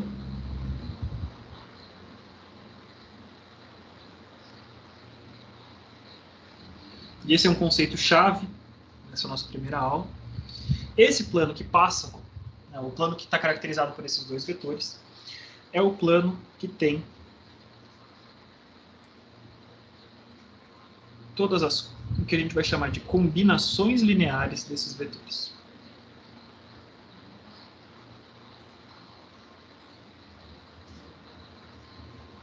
Tá? Por enquanto, eu ainda não vou conseguir explicar para vocês o que é combinações lineares, vocês vão ter que esperar mais uns minutinhos aqui. Ainda na aula de hoje a gente vai ver o que elas são, tá? Mas sempre que eu tenho 2 vetores concorrentes, eles definem um plano, e esse plano é caracterizado por todas as combinações lineares possíveis desses 2 vetores. Tá? Essa é uma outra observação a respeito dessa nossa visão de vetores. Tá? E a gente vai fazer mais uma observação, para a gente ganhar em termos de notação. Tá? A gente vai introduzir o sinal negativo e explicar o que quer dizer o sinal negativo quando a gente está falando de vetores. Então eu tenho um vetorzinho B. O B eu já usei ali antes, né? Vamos usar um vetorzinho C. Aqui. Esse vetorzinho tal, tem sua linha de ação, linha de ação infinita. Tá? A gente vai definir o vetor menos C como um vetor que tem o quê? Ele tem o mesmo módulo,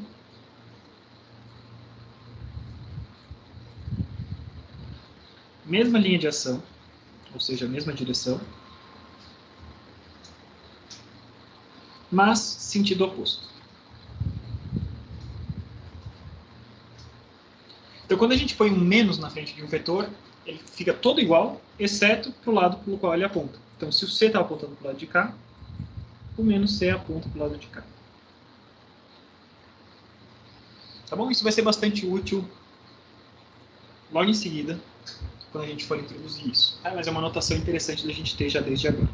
Trocar o sinal, botar um sinal negativo na frente do vetor, a única coisa que a gente faz é mudar o sentido. O resto todo fica igual. Beleza? Ficou alguma dúvida até aqui?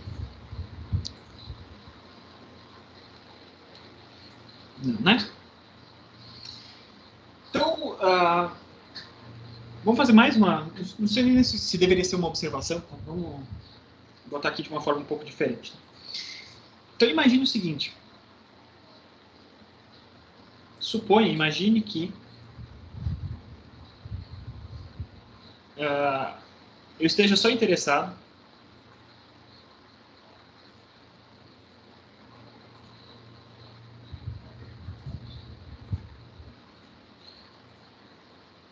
só na direção de alguma coisa, na direção de um vetor.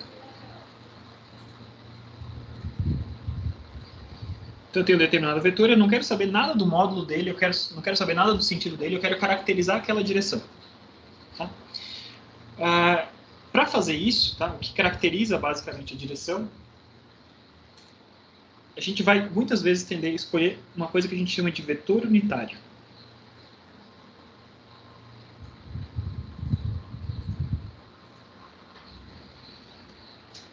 O vetor unitário, então, é um vetor que tem a mesma direção que a gente tem interesse, mas ele tem comprimento igual a 1.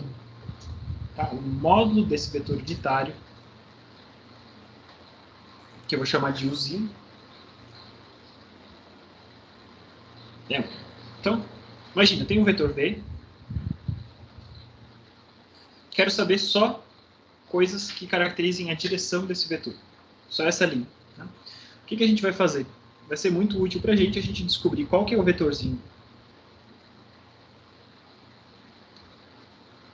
U na direção de V, e esse vetorzinho U na direção de V é um vetor unitário, ele tem um módulo igual a 1. Ele tem a mesma direção, mesmo sentido geralmente também, tá? E ele tem esse módulo igual a 1. Esse cara tem a mesma direção e módulo unitário. A gente não vai ver ainda agora, nesse momento, como é que a gente calcula um vetor unitário a partir de um vetor qualquer, mas sempre que a gente estiver interessado apenas na direção de alguma coisa, vai ser interessante a gente ter esse recurso, saber procurar qual que é o vetor unitário disso. Por que isso é interessante? Porque a informação do vetor unitário, como ele tem módulo igual a 1, ela não carrega nenhum fator de escala, entre aspas, né? Ele não vai aumentar o tamanho de nada, ele está simplesmente definido. É nessa direçãozinha aqui. Tá? Quando a gente insere vetores unitários nas contas com outros vetores, a gente não polui, entre aspas, as outras contas por conta do tamanho desse vetor. A gente está simplesmente levando a informação da direção, como esse módulo desse vetor é igual a 1. Tá bom? Muito bem. Tá, e finalmente só uma pequena nota também, né? Quando a gente está em 3 dimensões, eu tinha falado para vocês que 2 vetores definem um plano. Sim, né, 2 vetores definem um plano quando a gente está em R2. Tá? Quando a gente está em R3, esses 2 vetores, para definir um plano, eles têm que estar morando no mesmo plano. Então como é que a gente define? Né? Como definir? O que define um plano? O que? Acho que não tem esse. O que define um plano em R3? Então eu posso ter 2 retas paralelas, por exemplo. A gente vai falar bem mais sobre isso mais para frente, tá? Mas só para vocês já saberem. 2 retas paralelas, eu tenho 2 retas em R3, só existe um plano que passa por essas 2 retas paralelas. Tá? Lembrando que o que eu estou falando aqui eu estou em R3, tá? Então x, y e z. Ou, além disso, um determinado plano em R3, ele pode ser definido, então, por um ponto e um vetor que seja normal. É esse cara aqui. Então, esse vetorzinho normal é também uma forma da gente definir um plano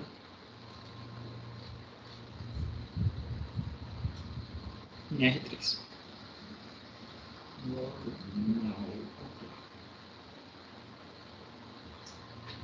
Tá? Essas coisas vão ser úteis mais para frente. Tá? Talvez agora fique um pouco abstrato do que a gente está querendo representar com isso, mas é importante vocês já terem essas noções, né, de coisas que vocês precisam saber para caracterizar essas coisas em R2 e R3. Tá?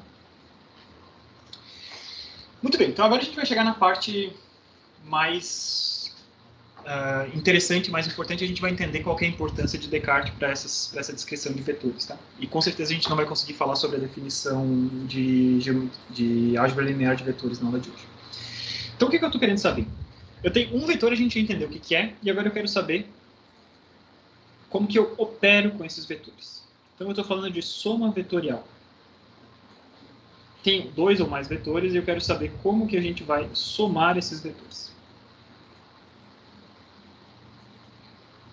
Então, basicamente, existem duas classes de métodos, tá? A gente não vai explorar em grandes detalhes. O primeiro método que a gente vai ter é o chamado método geométrico.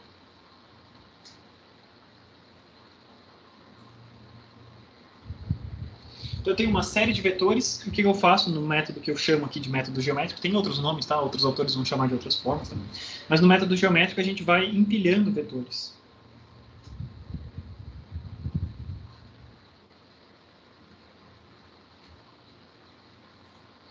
Então, eu tenho, por exemplo, esse vetorzinho, que eu quero somar com esse outro vetor, que eu quero somar com esse outro vetor, eu quero somar com esse outro vetor, e com mais esse outro vetor. Então, percebe o que eu fiz? Eu peguei os vetores que eu queria somar e fui botando um atrás do outro. Tá? Então, eu posso chamar esses vetores de diversas coisas diferentes. Tá? Eu posso chamar esse vetor de M, N, O, P e Q. Tá? A soma desses vetores eu peguei e empilhei, botei um em sequência do outro, e o vetor soma é simplesmente o vetor que une a origem do primeiro vetor ao final do último vetor. Então, esse vetorzinho aqui é o vetor M mais N mais O mais P mais Q. Tá? Esse método geométrico é bacana, tá? Se eu tivesse aqui bem desenhando eles todos em proporção, com o ângulo correto e tudo, era possível mostrar para vocês que tanto faz a ordem que eu botasse esses caras. Eu poderia botar o M, depois o O, depois o P, depois o N, depois o Q. Tá? Então, a ordem é indiferente. Vamos tentar com menos vetores, talvez, porque fica mais fácil fazer isso. Né? Então, estou somando o vetor. Esse cara com esse outro carinha aqui, com esse outro aqui. Tá? Então, desses 3 vetores, a soma é esse cara aqui. E agora eu vou pegar esses mesmos 3 vetores e vou botar em outra ordem. Então, comecei com aquele vetor de cima agora. Fui para aquele outro vetor. E o meu outro vetorzinho aqui volta praticamente para o mesmo lugar. Desenhei um pouquinho tortinho ali só para não ficar um sobre o outro. Tá? E o vetor soma desses caras vai ser exatamente o mesmo. Tá? Então, indifere a ordem que a gente escolher.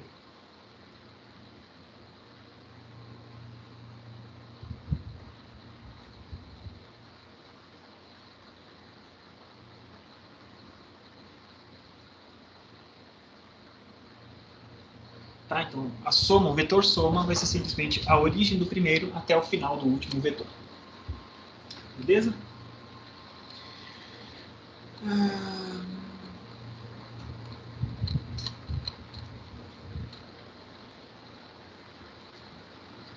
Muito bem. Então, soma vetorial através do método geométrico, a gente está fazendo dessa forma, tá? E a gente pode incorporar a questão dos sinais, né, dos vetores, tá? Então, o que é subtrair vetores nesse contexto?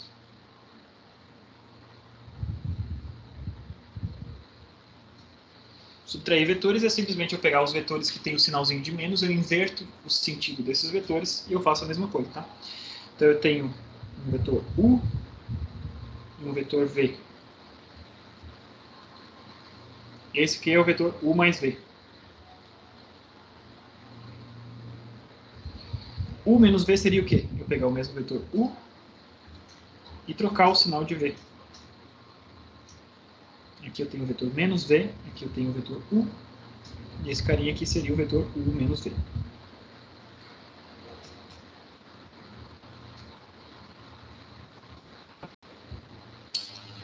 E além disso, a gente consegue também enxergar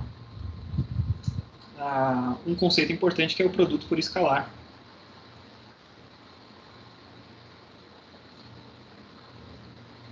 Então, eu pego um vetor e multiplico ele por um determinado escalar. Então, produto por escalar, digamos que esse escalar seja alfa, tá? Então, eu quero saber quanto é que vale alfa U, por exemplo. Então, se alfa for 2, por exemplo, era como se eu pegasse U e somasse com U. Tá? Então, eu tenho quantas vezes, ao longo daquela mesma direção, o produto por escalar, ele faz o quê? Ele mantém a direção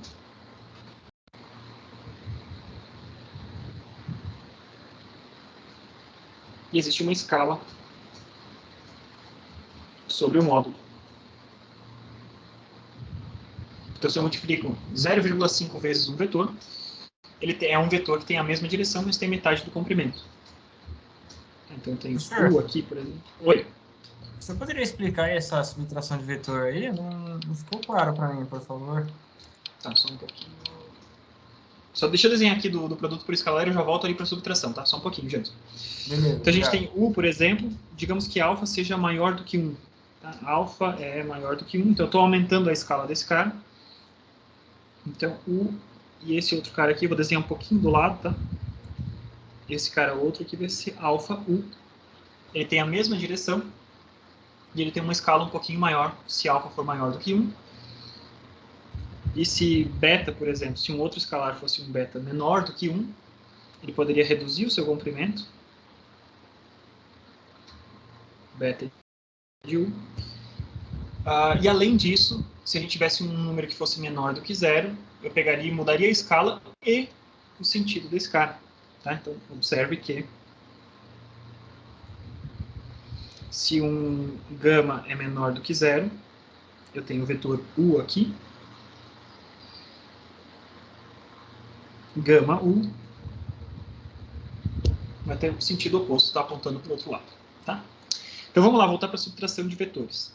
Então o vetor U, voltando lá, tá? Tem o vetor U aqui, vamos tentar desenhar dois vetores U iguaizinhos. Já está difícil, né? Mas vamos tentar aqui.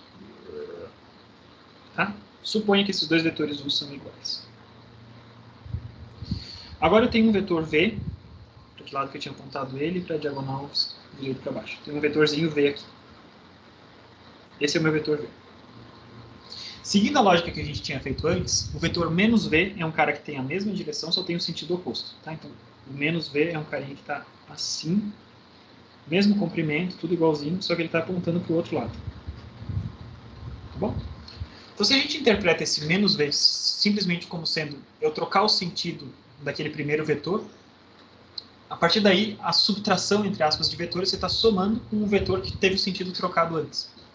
Então, se eu pegar U mais V, pega esse V, desculpa, pega esse Vzinho que está ali, desenha ele para o lado de cá, o V está aqui,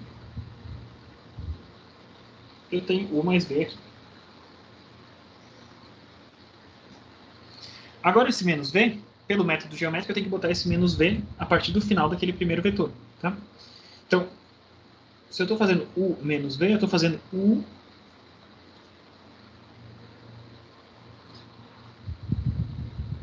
menos V. É exatamente a mesma coisa que eu estou fazendo U mais o vetorzinho menos V que eu defini antes. Melhorou a vida aí, gente? Então eu troquei o sinal primeiro e eu faço a soma simplesmente com o vetor que eu troquei o sinal previamente. Então a subtração de vetores passa a ser só isso. E isso aqui, então, passa a ser U menos V, que é a mesma coisa que U mais o vetor menos V. Pode ser? Melhorou um pouquinho? Obrigado, professor. Show. Então, eu comecei um pouquinho mais tarde, então eu vou passar só uns minutinhos, tá? Porque eu tenho que apresentar a outra forma de soma de vetores.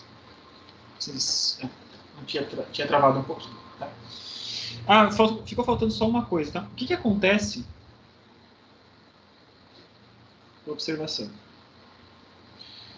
O que acontece quando eu faço U menos U? Isso aqui é igual ao quê? Então eu tenho um vetorzinho U, menos U é o vetor que tem a mesma direção, mesmo módulo em sentido oposto, tem U, aqui eu tenho o vetor menos U. Se eu somo esses dois vetores pelo método geométrico, então eu comecei ele no U, botei o outro, o menos U ali no final, eu retorno para essa posição original, retorno.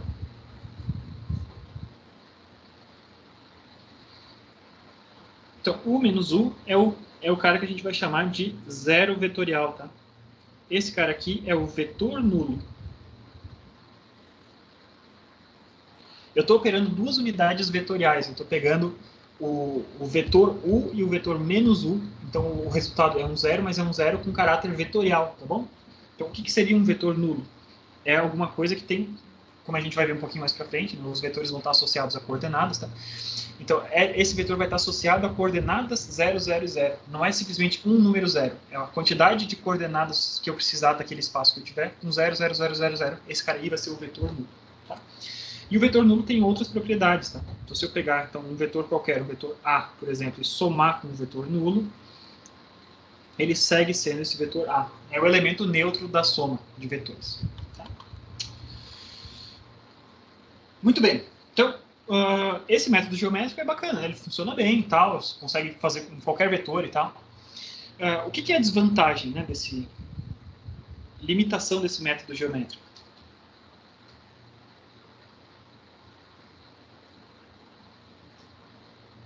Da soma pelo método geométrico.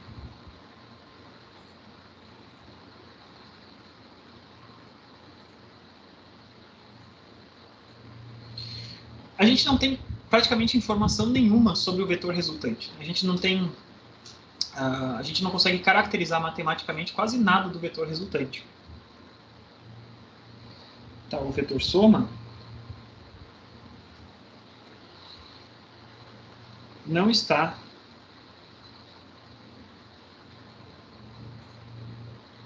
completamente caracterizado.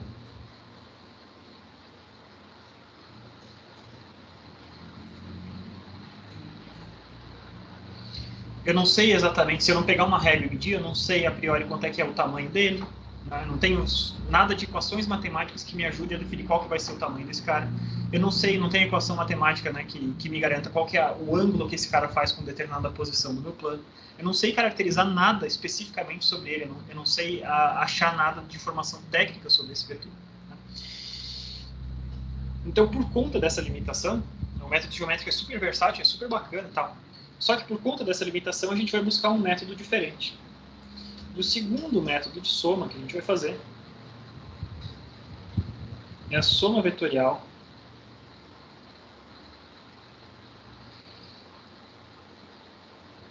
pelo método do paralelogramo.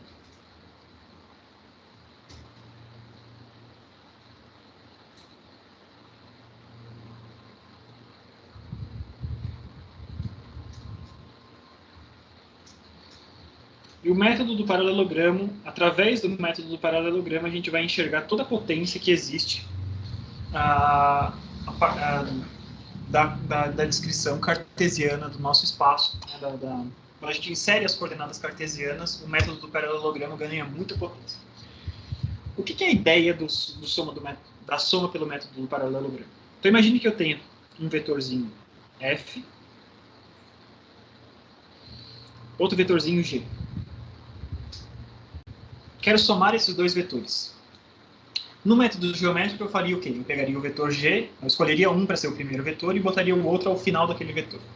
No método do paralelogramo, a gente vai botar o quê? As origens de todos os vetores que eu quero somar juntas. Então, a gente começa pela união das origens de todos os vetores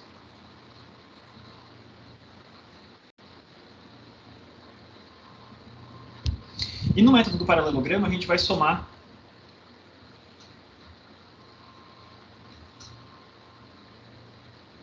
dois a dois os vetores. Tá? Então, F e G. Quero fazer a soma de F e G. Vamos lá, vamos pegar F aqui, G tá aqui.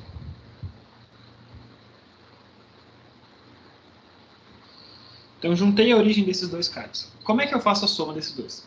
Desses dois caras que eu escolhi, eu vou fazer o seguinte. A gente vai traçar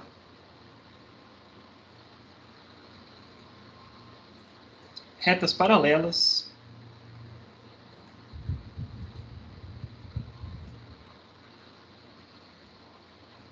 extremidade oposta.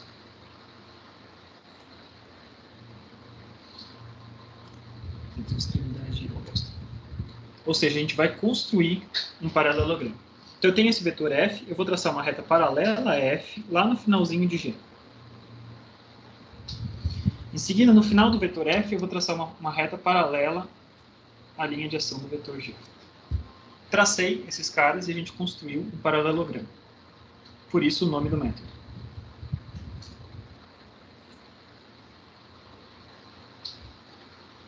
E agora, quem que é o vetor soma? O vetor soma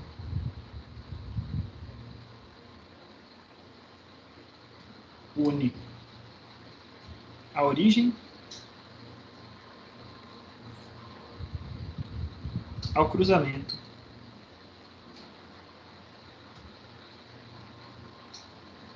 das paralelas.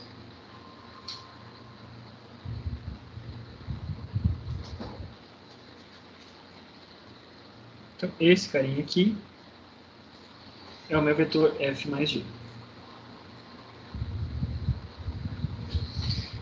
Podem pegar e botar e vocês verão que é perfeitamente equivalente ao método geométrico com o método do paralelogramo, tá? Quando a gente utiliza o método do paralelogramo, parece que a gente não tem muitas vantagens. Porque a gente tem que somar só 2 vetores por 2 e no método geométrico eu conseguia somar 6, 7, 1000, 1 trilhão de vetores ao mesmo tempo. Somaria todos eles de uma vez só. Só que a minha soma fica mal caracterizada, tá?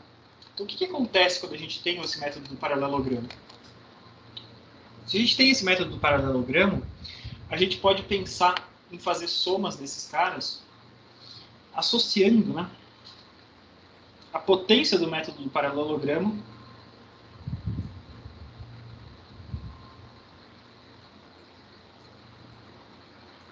vem da associação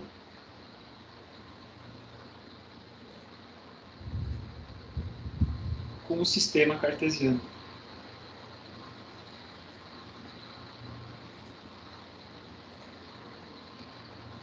Então, observe, o método do paralelogramo ele funciona mesmo que você não estivesse dentro de um plano cartesiano. Você poderia utilizar ele tranquilamente. Mas na hora que a gente põe esses vetores dentro de um sistema cartesiano, a gente consegue fazer coisas que são mais interessantes. A gente consegue fazer coisas que são somas por componentes.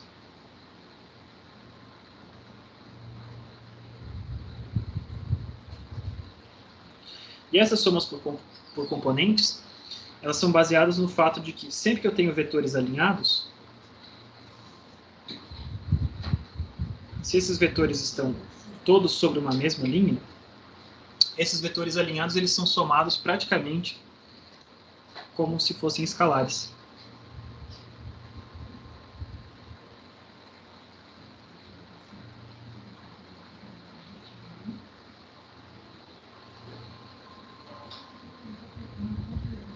Se eu tenho, por exemplo, vários vetores que têm a mesma origem e eles estão todos alinhados assim, alguns para a esquerda, outros para a direita e tal, eu somar esses todos os vetores, tá? Tem V1, V2, V3 e V4,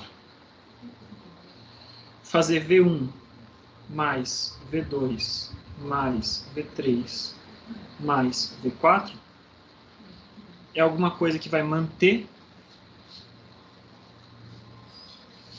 a direção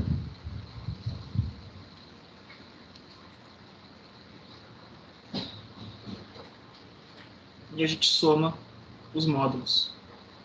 E como os módulos são comprimentos, né, são coisas que não são vetoriais, são coisas escalares. Né? Um módulo é um escalar, é um escalar que determina qual é o comprimento desse cara. Então, sempre que eu consigo chegar em vários vetores, posso ter um número enorme de vetores, mas que todos eles estão alinhados, isso acelera muito a minha soma, porque eu tenho todos esses caras, eu só opero esses módulos todos, e a partir dos módulos somados todos, eu já sei qual que é o vetor resultante, tá? Então, esse sistema do paralelogramo, na hora que a gente associar com o sistema cartesiano, a gente vai conseguir pegar cada um dos vetores e identificar como que a gente representa esses vetores com componentes de vetores cartesianos, com vetores cartesianos efetivamente. E esses vetores cartesianos, na hora que eu pegar um número arbitrário, infinitos vetores, né? Não infinitos não, milhões e milhões e milhões de vetores que eu quiser somar de uma vez só, Se para cada um desses vetores eu conseguir achar tranquilamente quais são essas coordenadas cartesianas de cada um desses vetores, a soma desses milhões e milhões de vetores são duas coisas, se eu estou falando em R2, né, se eu estou falando num plano, a soma desses milhões de vetores são duas coisas escalares. Eu vou fazer uma conta na direção de x, uma conta escalar na direção de x, uma conta escalar na direção de y, e a resultante desses caras vai ser igual, a soma de milhões e milhões de vetores vai ser igual à soma das suas componentes individuais. Tá? Eu vou mostrar como isso acontece só na aula que vem, porque a gente já está adiantado na aula. Mas o importante, então, da aula de hoje era vocês conhecerem esses dois métodos de soma. O importante da gente conhecer os métodos geométricos e a limitação do método geométrico e entender a lógica por trás da soma pelo método do paralelogramo. E na aula de amanhã, então, a gente mostra como é que a gente pega um vetor e enxerga uma descrição cartesiana de um vetor. Por enquanto, a gente só fala da descrição cartesiana de pontos. Vai ser muito natural a gente enxergar o que é a descrição cartesiana de um vetor. Se eu tiver a descrição cartesiana desse vetor, a gente vai conseguir mostrar como que a soma por coordenadas está diretamente associada a essa soma do paralelogramo. E a gente vai ver como isso é potente, como isso nos resolve um monte dos nossos pepinos. Tá bom? Ficou alguma dúvida da aula de hoje? Tudo tranquilo? Sem dúvidas. Show! Maravilha! Valeu, Matheus. Mais alguém quer comentar alguma coisa? Professor, você vai disponibilizar a tela para a gente? Sim. Eu provavelmente vou... É o seguinte, eu vou salvar amanhã, tá? Então esse rabisco aqui eu vou continuar a partir desse ponto onde eu parei na aula de amanhã e ao final da aula de amanhã eu salvo ele como PDF e jogo aqui no Teams para vocês. Beleza? Fechou, valeu. Então a gente continua amanhã falando mais sobre isso, né? E aí amanhã sim a gente fala então dessa visão soma cartesiana, soma pelo paralelogramo associado às coisas cartesianas, a gente fala das propriedades da soma dos vetores, e a gente chega então numa definição daquele negócio que eu falei que era o principal conceito desse primeiro passo, que eram as combinações lineares. Né? Lembre-se, dois vetores concorrentes são o que eu preciso para preencher um plano, porque o plano é preenchido por todas as combinações lineares possíveis. Na hora que a gente souber fazer soma cartesiana desse cara, não só cartesiana, mas especificamente aquele formato que eu quero mostrar para vocês, tá? Essa soma paralelogramo com coordenadas cartesianas, a gente consegue mostrar mais claramente como que acontece esse preenchimento de um plano através dessas combinações lineares. E a gente vai definir, então, combinação linear é isso, e é baseado nessas propriedades da soma. Maravilha. A gente vai pausar aí na aula que vem, na aula de amanhã, e eu vou mostrar, então, se vetores, no lugar da gente pensar em vetores como se fossem segmentos de reta orientados, se a gente pensar em vetores como se fosse uma coisa mais geral ainda, a gente vai ver que, através desse conceito de combinações lineares de vetores, a gente vai chegar no mesmo ponto. E a partir de então a gente vai pegar essa definição mais genérica, né? Não pensar simplesmente em vetores como um segmento de reta orientado, mas pensar como vetores como uma forma de armazenar informações diferentes. Tá? Então esse é o nosso objetivo para a próxima aula. Passar desse ponto onde a gente está, incorporar a visão de álgebra linear de vetores, e a partir daí a gente vai caminhar durante um bom trecho só com essa visão de álgebra linear de vetores e de combinações lineares, que é um conceito fundamental até o final do curso. Beleza, gente? Muito obrigado pela atenção de vocês. Desculpa aí o comecinho ter sido meio corrido, né? Tive uma pequena dificuldade aqui para botar tudo para funcionar ao mesmo tempo. Meu tablet estava descarregado, meu celular não estava conseguindo conectar. Deu certo, no final das contas deu certo. E fico contente que vocês tenham estado presentes e eu espero que vocês tenham curtido a aula de hoje. A aula de amanhã, então, a gente continua de onde a gente parou hoje. Valeu, gente. Vou parando de gravar aqui para o vídeo não ficar muito grande. Falou!